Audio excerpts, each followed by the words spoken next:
Hey up, how you doing? It is a brew day. We've just got mashed in with Big Whisk. Beautiful. I've just got a bit of footage of me mashing in. I don't normally do that. Anywho, what are we brewing today, ladies and gentlemen? We are brewing a pale ale. But I'm using a yeast I've never used before. So what have we got in this pale ale? Recipe! Are you ready? I'm excited. I've got a few days off work. Brewing today, golfing tomorrow. This is going to be a good week. Then 2 more shifts and it's a weekend. Just done a weekend and nights. I'm always happy after I've done my weekend and nights, I'll tell you. Never ending. Okay, so we have 4.5 kgs of the finest Maris Otter Pale. Brand new bag. New one. Not used it before. Love it.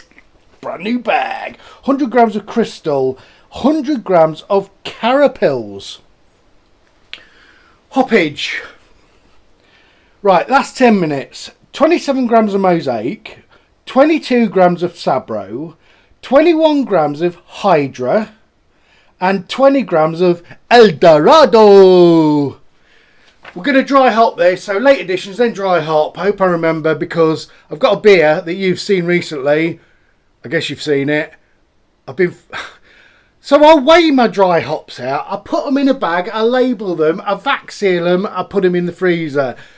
My last beer, dry hop, I completely forgot about. I went to do my next brew day, and on top of the freezer pack of hops was dry hop. I was like, oh. And I started drinking it, so it was way too late.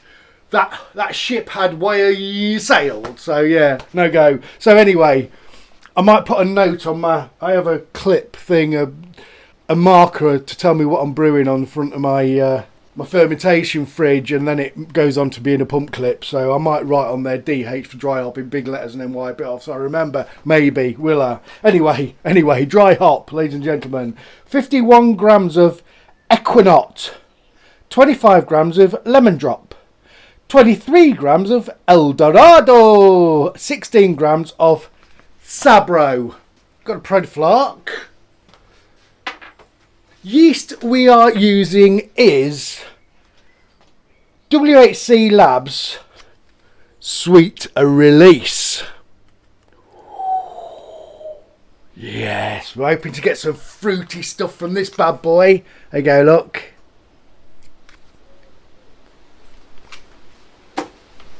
So what have I missed? I don't think I missed anything, have I? Collected my water last night. Put some Camden tablets in it.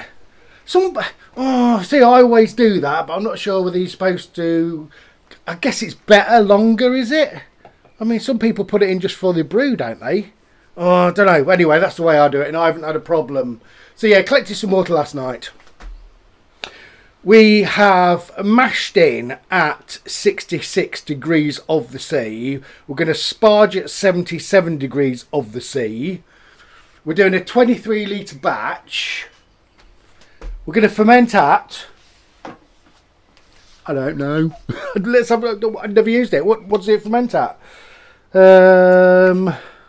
18 to 22 degrees C. So I'm going to ferment at 20 degrees C. We made that decision together, didn't we?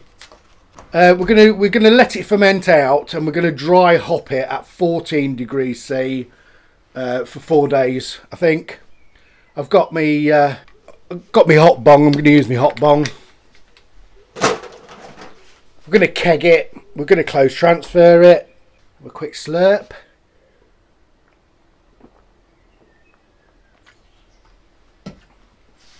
Hopefully we're all good. Hopefully get some footage on the way. See you in a bit. That's it. It is the end of a brew day. We are all cleaned up. Everything's put away. We've got a cheeky end of brew day beer on the go. So, not a lot to talk about. Didn't forget anything. It all went smoothly. My pot's still lovely and clean. I did a deep clean on the end of the last brew day. It's sparkly. It's as sparkly as it's ever seen it, I think. So yes, all tidied up. I was done by 1. So yes, I was up early. I got on with it. Weather was beautiful. No rain. Lots of sun. Birds cheeping. Happy days. Lovely. I did actually manage to get some footage of the brew day. So we'll insert that here. And then hopefully, if all goes well, in the future, we'll come back with a sweet release pale. Just there. Enjoy. Cheers.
So it is dry hop time.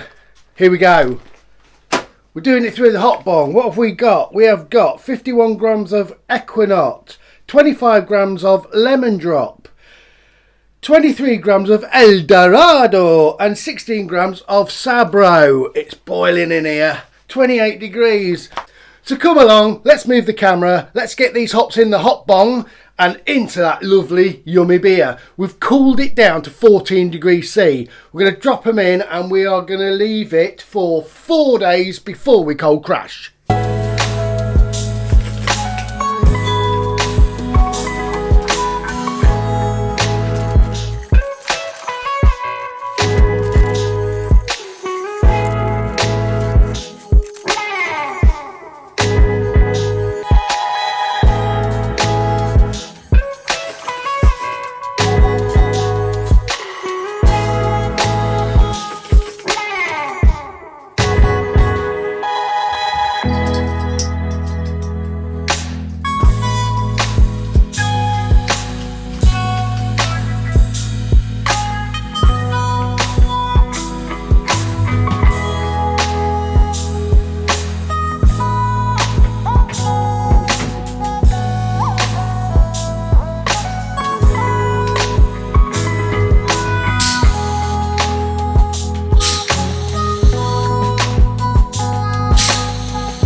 So we are releasing the sweet release from the fermenter. See what I did there? There she is.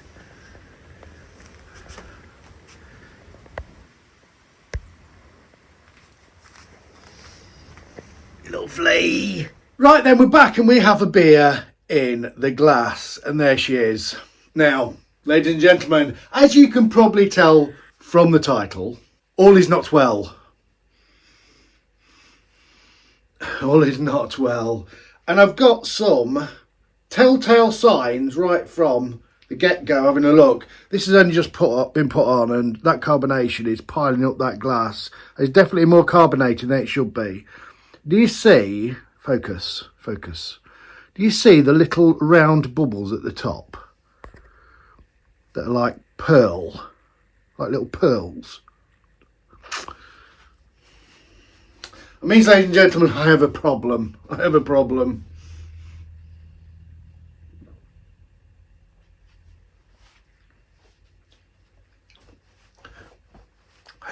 Yeah.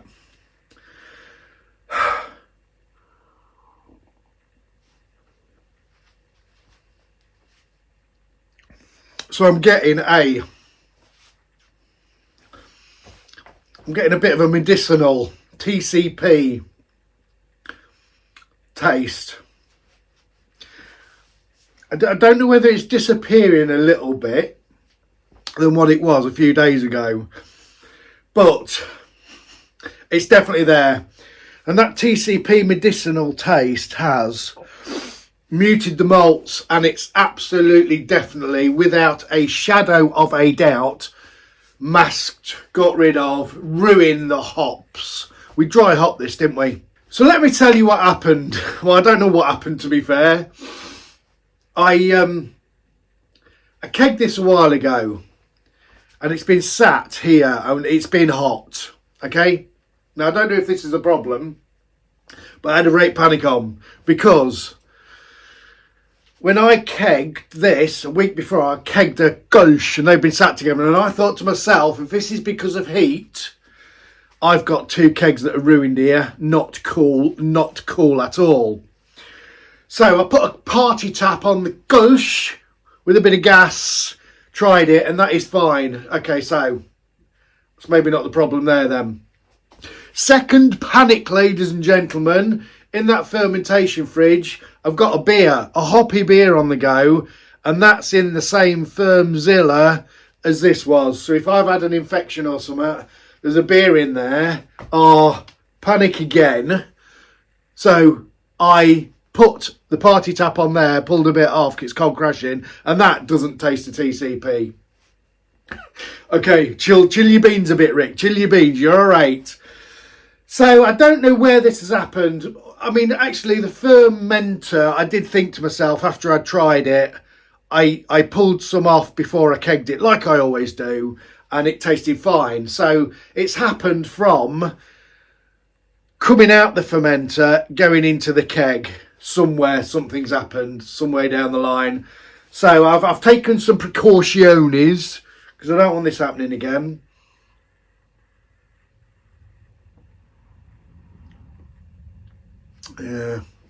Yeah.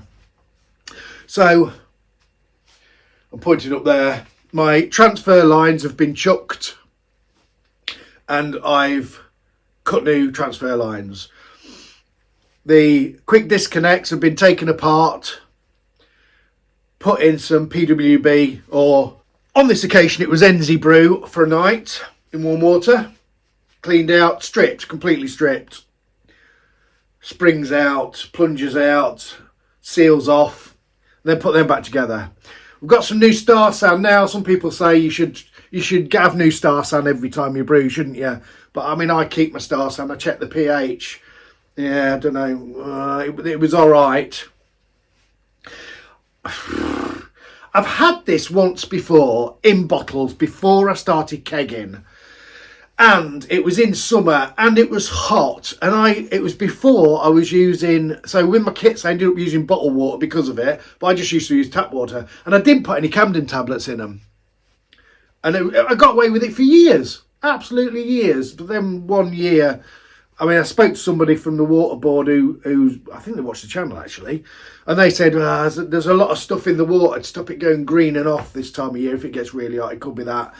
But this beer has had a Camden tablet in the water left overnight, and then it's boiled off because it's an all grain anyway, isn't it? So, don't know. And it wasn't in the fermenter, so it wasn't a problem in the fermenter. It's been a problem in the keg. Now, my kegs always get a good clean. I've got my bucket blaster. Was it something in a line, maybe in a transfer line? Well, could it have been the heat and my Gulch's just got away with it? Oh, no. Phenols, isn't it? Don't they call it phenols? Something to do with reaction with water and mold or something. Anyway, I don't know, something like that. But the medicinal TCP type of taste and smell is phenols, apparently. Anyway, go somewhere more professional if you want to know all about phenols. But it's ruined the hops. I mean, it's subtle as well. It's not banging me in the face, TCP.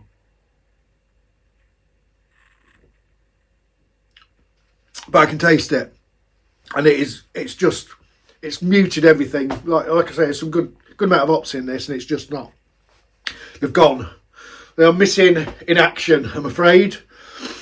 So yes, there you go. It does not always go to plan, but we're not gonna be on a downer. We're not gonna be on a downer on this channel. We're gonna do it as a lesson learnt. Although to be fair, I've not learnt a lesson because I don't really know what I've done.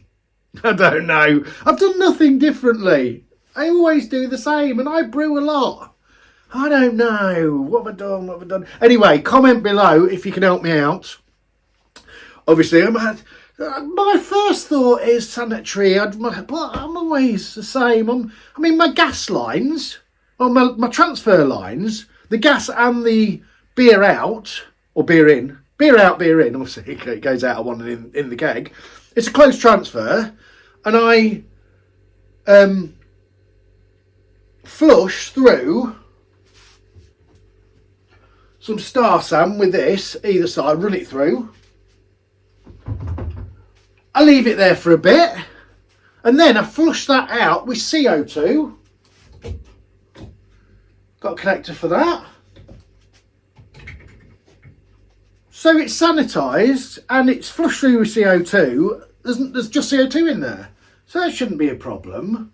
Now, I did notice that when I took my quick disconnects apart, the beer line ones, there was a little bit of gunk in one of them, and maybe that was it. But I don't know. I need to take them apart a bit more. I need to take them apart in the kegerator now, actually. I'm thinking about it. Might even change them, but that's not as cheap as it used to be, is it? Anyway, if you are squeamish seeing beer go down the drain, please look away for a couple of seconds. Because, yeah, it's got to go. Life, ladies and gentlemen, is far too short for drinking rubbish beer. I don't know if you agree with me or not. But it's a real shame, innit? Because it's, like I say, you put so much effort into it. I use the hot bong. I've been a bit lazy now and again where I take the top off, flush it with a bit of CO2 and chuck it in. But this one, I got the hop bong out. I videoed it, didn't I? I'm sure I videoed that. So, I don't. Although I say it wasn't I don't think it was a fermenter problem. I think it was a keg or transfer line problem somewhere down the line. Or was it because it's sat there? So, no, I did say that it's been sat in the heat. And I know you're probably shouting at the screen going, that's not ideal. I know it's not ideal. It's been 30 degrees here. But I've had two things fermenting. So, normally, if I've got a beer, I don't have spare kegs sat very long normally. They normally go straight pretty quickly on, to be fair. But if I've got any kicking about in the heat, I would put it in my fermentation fridge, one of them. And it's a big one because I don't think they fit in that little one. Yeah, put them in the fermentation fridge and just leave them chilled. But unfortunately, on this occasion, ladies and gentlemen, I had two things fermenting. So it is what it is what it is. I couldn't write about it. Yeah, don't know. I'm drinking it, but it doesn't seem as bad today, but...